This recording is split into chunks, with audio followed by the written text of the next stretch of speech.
Admirável Mundo Novo, de Aldous Huxley, de 1932, revela uma sociedade organizada de acordo com princípios tecnológicos e científicos. Huxley, surpreso com as novidades tecnológicas e os rápidos avanços científicos de seu tempo, retrata em sua obra uma sociedade totalmente rendida ao capitalismo. Os governantes do Estado Mundial de Admirável Mundo Novo, cuja capital é Londres, buscam a estabilidade social onde prepondera a razão e é desencorajada qualquer subjetividade.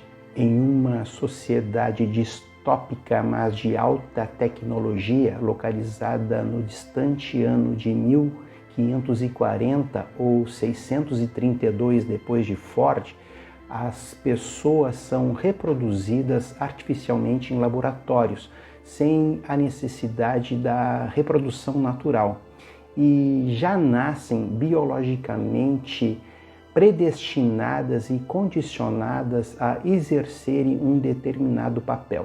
Os habitantes da civilização em Admirável Mundo Novo são educadas pelo Estado e condicionadas a gostar e se conformar com a posição social ou profissão para a qual foram destinados. Há nessa sociedade até um treinamento para se aceitar a morte, que funcionava assim: cada adolescente passa 2 manhãs por semana em um hospital destinado para pessoas que estão para morrer, e lá encontram as melhores distrações, jogos, e nos dias em que ocorre alguma morte, esses jovens ganham creme de chocolate e assim vão aprendendo a encarar a morte como um fenômeno natural.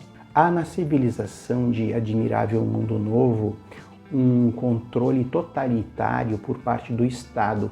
Há uma ditadura peculiar que não se caracteriza pela repressão, mas pelo condicionamento, pelo conformismo e até pela satisfação de cada pessoa com o lugar que ocupa na sociedade. As pessoas são programadas para nascerem e viverem em castas.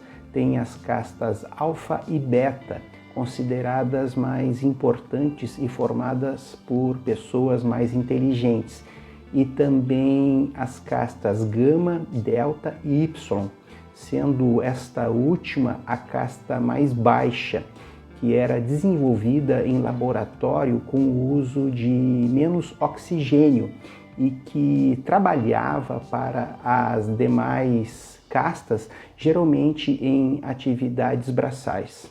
Em Admirável Mundo Novo, as pessoas não se casam e existe um estímulo ao sexo livre. O Estado incentiva a limitação e a fragilidade dos laços afetivos. Na sociedade descrita no livro não existe o sentimento de solidão. É estimulado o consumismo. Os habitantes praticam esportes estranhos com nomes mais estranhos ainda, e andam de helicóptero que pousam nos terraços dos arranha-céus.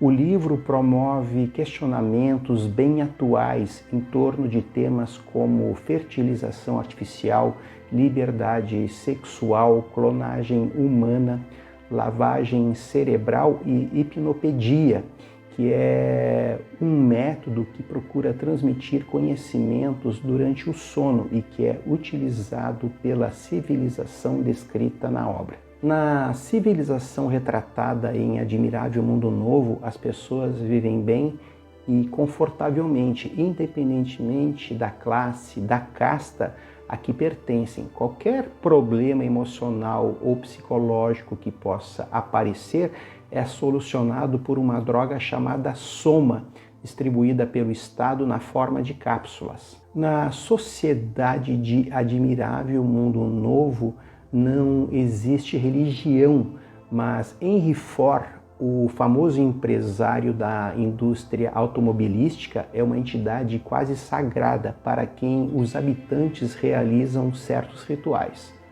Uma das partes de maior destaque da obra é quando um casal formado por Bernard Marx, um alfa, e Lenina, uma beta, vai passar férias em Malpaís, uma reserva indígena distante, e lá conhecem John, chamado daí em diante de O Selvagem, e sua mãe Linda, que é uma antiga integrante beta da civilização.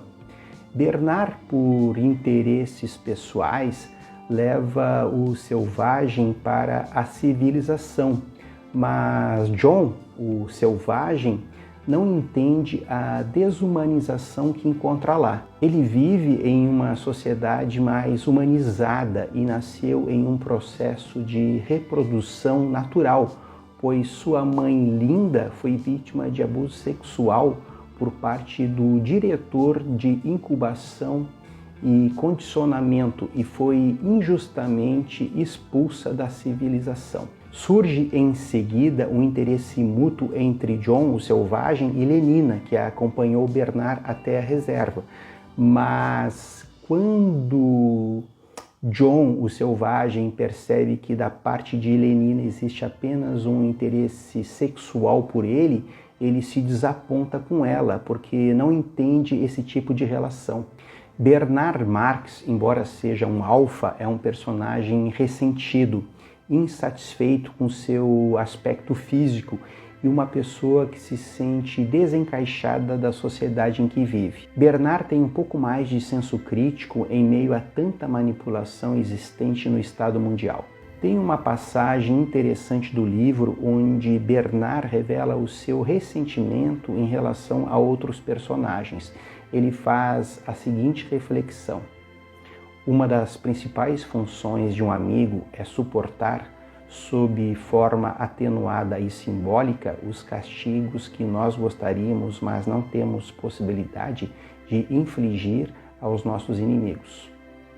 Outra passagem interessante já no final do livro é quando John, o selvagem, rebate Mustafa Mondi, um administrador do Estado Mundial, que defendia as suas vantagens e o conforto que esse Estado proporciona. O selvagem diz: mas eu não quero conforto, quero Deus, quero a poesia, quero o perigo autêntico, quero a liberdade, quero a bondade, quero o pecado. Em suma, disse Mustafa Mondi, o senhor reclama o direito de ser infeliz. Pois bem, seja, retrucou o selvagem em tom de desafio, eu reclamo o direito de ser infeliz. Tá aí então um apanhado de Admirável Mundo Novo, um superclássico da literatura universal, um livro de muitas camadas que nos desafia com múltiplas reflexões. Vale muito a pena conferir.